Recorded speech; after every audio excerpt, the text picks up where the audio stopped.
دیکھیے یہاں پر صاحب کتاب یہ بیان کر رہے ہیں، اس عبارت کو لا کر کے، شرح تنقیح کو لا کر کے، یہ شرح تنقیح یہ کتاب ہے ایک تنقیح اصول فقہ میں، اسی کی شرح کی ہے مصنف نے شرح التنقیح سے،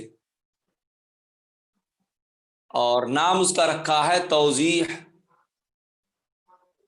تو چونکہ اصول فقہ میں یہ کتاب ہے، تو اصول فقہ میں جیسے کہ آپ نے اصول الشاشی پڑھ لی ہے، تو اصول الشاشی میں فصلیں بیان کی ہیں، فصل فی المجاز والحقیقہ، فصل فی المشترک، ایسی چلتے چلتے آگے آ گیا فصل فی الامر، فصل فی النہی۔ تو اسی طریقے سے شرح تنقیح میں جب فصل النہی آئی ہے تو وہاں پر مصنف نے گفتگو فرمائی ہے اس بات پر کہ چونکہ نہیں ہے کسی چیز سے روکا گیا، تو قبح لعینہ اور قبح لغیرہ کا ذکر کرتے ہوئے انہوں نے وہاں پر یہ بیان کیا ہے کہ وجود کی دو قسمیں ہوتی ہیں، ایک وجود شرعی ہوتا ہے اور ایک وجود حسی ہوتا ہے۔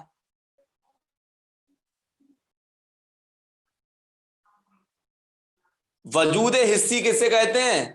وجود حسی بالکل الفاظ سے ہی ظاہر ہے کہ جس کے لیے حسی وجود ہو، جسے ہم دیکھ سکیں، مشاہدہ کر سکیں، چھو سکیں، دیکھ سکیں، سن سکیں، یہ وجود حسی ہے۔ اور ایک وجود شرعی ہوتا ہے۔ شرعی وجود کا مطلب یہ ہوتا ہے کہ جس کے لیے حسی وجود کے ساتھ ساتھ شرعی وجود بھی ہو، حسی وجود کے ساتھ ساتھ شرعی وجود بھی ہو۔ تو حسی وجود کے ساتھ ساتھ شرعی وجود بھی ہو تو اس کی مثال صاحب کتاب نے وہاں پر بیع بیان کی ہے۔ کیا بیان کی ہے؟ بیع، کہ بیع جو ہے ایسا ہے کہ جس کے لیے وجود شرعی ہے۔ اب وجود شرعی کا کیا مطلب ہوگا؟ کہ وجود شرعی ہے یعنی اس کا وجود حسی بھی ہے، اور وجود حسی کے ساتھ ساتھ وجود شرعی بھی ہے۔ تو اتنی بات سمجھ میں آئی آپ کے نہیں آئی؟ اب حاصل کلام کا یہاں پر اس بات کو لانے کی کیا ضرورت ہے؟ تو کہتے ہیں کتاب میں اس کو ذکر کرنے کی وجہ یہ ہے کہ یہاں پر انہیں یہ بتانا ہے کہ ایجاب و قبول جو ہیں وہ حسن موجود ہیں جس وقت کے انہوں نے متعاقدین نے ان کا تکلم کیا ہے۔ کہ بیع کے اندر کیسے؟ کہ بیع کے اندر وجود شرعی بھی ہے، وجود حسی بھی ہے۔ وجود حسی کیسے؟ کہ بیع میں کیا ہوتا ہے؟ بیع میں یہی تو ہوتا ہے کہ ہم کسی چیز کو مارکیٹ میں لینے کے لیے گئے اور ہم نے کہا کہ اس چیز کو ہم نے 10 روپے میں خریدا، یا دکاندار نے کہا کہ ہم نے اس کو 10 روپے میں بیچا، یا یہ چیز 10 روپے کی ہے۔ ہم نے کہہ دیا کہ ٹھیک ہے ہم نے خرید لیا اس چیز کو 10 روپے، یا ہم نے 10 روپے اسے دے دیے، تو یہ ایجاب و قبول ہوئے کہ نہیں ہوئے؟ بتاؤ بتاؤ۔ جی حضرت۔ قبول ہو گئے۔ جس وقت متعاقدین نے تکلم کیا ہے یا روپے دیے ہیں، روپے لیے ہیں، یہ ایجاب و قبول ہو گئے۔ یہ حسن ہیں یا کس طریقے کے ہیں آپ یہ بتائیے؟ حسن ہو گئے، ٹھیک ہے۔ تو وجود شرعی کسے کہتے ہیں؟ کہ جس کے لیے حسی وجود کے ساتھ ساتھ وجود شرعی بھی ہو۔ تو حسی وجود تو ہو گیا بیع کا، ارے حسی وجود ہوا کہ نہیں ہوا؟ جی اب حسی وجود ہوا، اب شرعی وجود کیسے ہوگا؟ تو کہتے ہیں جب ایجاب و قبول یہ دونوں پا لیے جاتے ہیں نا حسن، تو ایک حکمی ربط پیدا ہو جاتا ہے، اور حکمی ربط پیدا ہو جاتا ہے تو اب ایک شرعی معنی حاصل ہو جاتا ہے، شرعی معنی۔ شرعی معنی کیا حاصل ہوتا ہے؟ شرعی معنی یہ حاصل ہو جاتا ہے کہ جو مبی ہے وہ مشتری کی ملک میں آ جاتی ہے اور ثمن جو ہے وہ بائع کی ملکیت میں پہنچ جاتا ہے.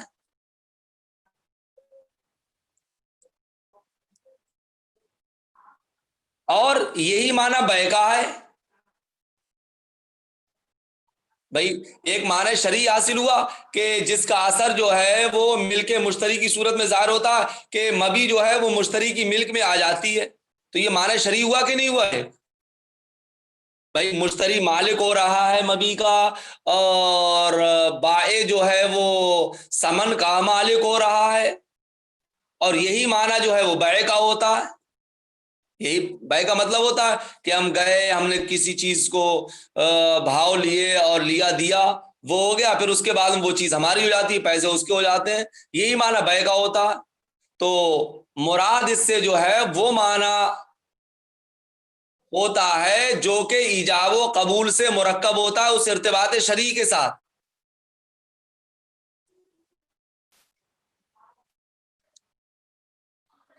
تو بیع کا جب یہ معنی ہوا تو بیع بتاؤ صرف ایجاب و قبول ہے یا معنی شرعی ہے؟ کیا ہے؟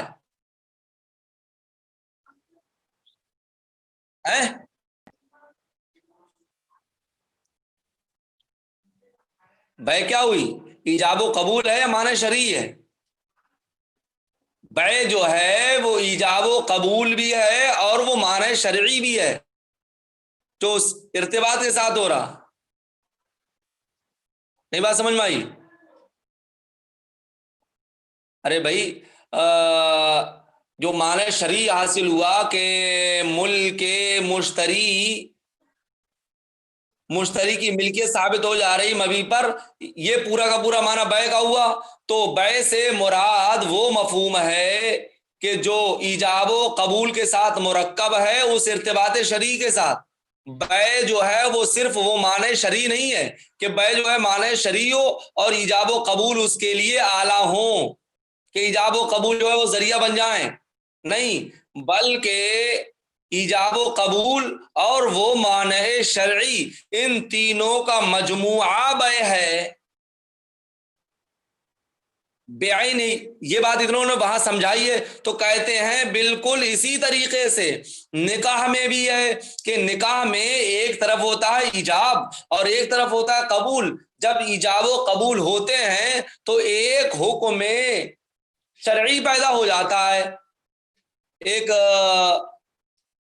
ارتباط حکمی ہو جاتا ہے کہ جس سے ایک معنی شرعی حاصل ہوتا ہے، اور وہ معنی شرعی اس طور پر ظاہر ہوتا ہے کہ عورت کی بضع پر شوہر کا حق ثابت ہو جاتا ہے، شوہر اس کا مالک ہو جاتا ہے، شوہر اس سے فائدہ اٹھا سکتا ہے، اور جو بیوی ہے وہ اس مہر کی مالک ہو جاتی ہے. تو جس طریقے سے ایجاب و قبول جو ہیں وہاں پر ارکان ہیں بیع کے، ایسے ہی نکاح میں بھی ایجاب و قبول جو ہے وہ ارکان ہیں، اعلیٰ وغیرہ نہیں ہیں، امور خارجیہ نہیں ہیں، شرائط کی طرح نہیں ہیں.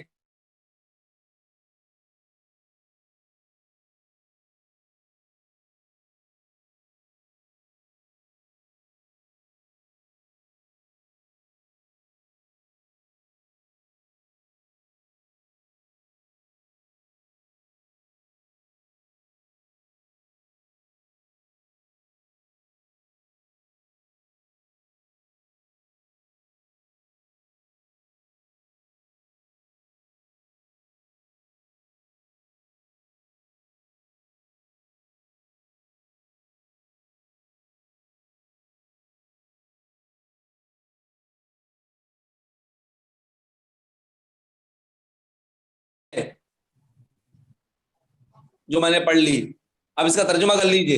جیسے کہ بیع، یا یوں بھی کہہ سکتے ہو کہ نکاح جو ہے وہ بیع کی طرح ہے. کیسے؟ فَإِنَّ الشَّرْعَ يَحْكُمُ بِأَنَّ الْإِيجَابَ وَالْقَبُولَ، کیونکہ شریعت حکم لگاتی ہے اس بات کا کہ ایجاب و قبول جو دونوں حصن موجود ہیں وہ ایک ارتباط حکمی پیدا کرتے ہیں فیاصل و معنی شرعی، تو ایک شرعی معنی حاصل ہو جاتا ہے کہ یکون و ملک المشتری اثرا لہو، کہ مشتری کی ملک اس کا اثر ہو جاتی ہے اس معنی شرعی کا. فذالک المعنی هو البیع، تو یہی معنی بیع کا ہے یا اسی کو بیع کہتے ہیں. فالمراد بذالک المعنی المجموع المرکب من الایجاب والقبول، تو اس معنی سے مراد، اس مفہوم سے مراد وہ مجموعہ ہے جو ایجاب و قبول سے مرکب ہو اس ارتباط شرعی کے ساتھ، یہ مراد ہے اس معنی سے. لا ان البیع ہوا مجرد ذالک المعنی الشرعی، نہ یہ کہ بیع وہ محض وہ معنی شرعی ہے، نہ یہ کہ بیع جو ہے وہ صرف معنی شرعی ہے. ولیجاب القبول آلۃ اللہ، اور ایجاب و قبول اس کے لیے آلہ ہے، ایسا نہیں ہے. کما توہم البعض، جیسا کہ بعض لوگوں نے وہم کیا ہے. کیوں ایسا نہیں ہے؟ کہتے لئن کونہما ارکانا ینافی ذالک، اس لیے کہ ایجاب و قبول کا ارکان ہونا یہ اس کے اعلیٰ ہونے کے منافی ہے، جو رکن ہوگا وہ اعلیٰ نہیں ہوگا.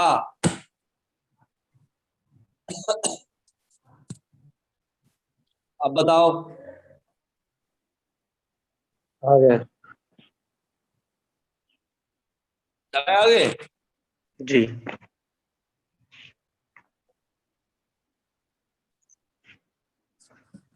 آواز تو آ رہی ہے؟ جی آواز صحیح آ رہی ہے. کوئی دقت؟ نہیں ابھی تک کوئی دقت نہیں. چلو السلام.